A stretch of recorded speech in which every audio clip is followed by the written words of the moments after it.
Revelation 2254. From the 9th of March 1942. Traditional faith. Obeisance. Free decision.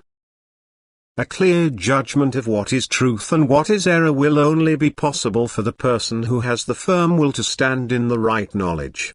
But this will is mostly lacking in those whose faith has already been forced into a certain form, who therefore have no faith of their own, but only call a traditionally adopted one their own. A certain obedience has been brought up in them, which God also credits to them as a virtue, because they believe that they thereby also live pleasing to Him. Nevertheless, the human being lacks something of importance. Free decision, that is a realization which causes free will to accept or reject what has traditionally been handed down to him. He has been taught obedience in such a way that he does not even consider taking a mental stand on the teachings he has been given. He feels neither entitled nor capable of examining and judging, but accepts without contradiction everything that is transmitted to him by teachers, because he only assumes truth from them. He completely excludes human errors and inadequacies and unquestioningly recognizes the teachers as justified and infallible.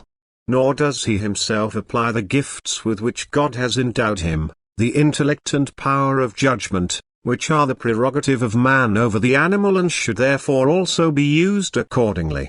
Consequently, he cannot make any spiritual progress either, because it is absolutely necessary for him to be intellectually active himself, that is, to use his intellect and his free will in order to attain knowledge.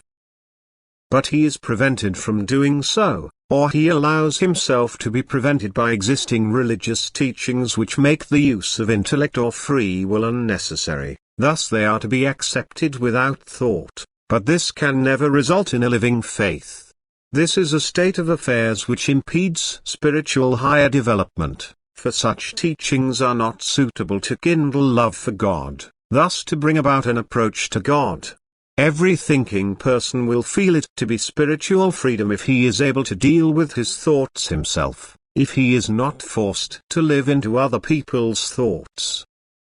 Likewise, he must also have the right to think through what is offered to him as truth and to take a stand on it. For only then is his free will active and the human being decides.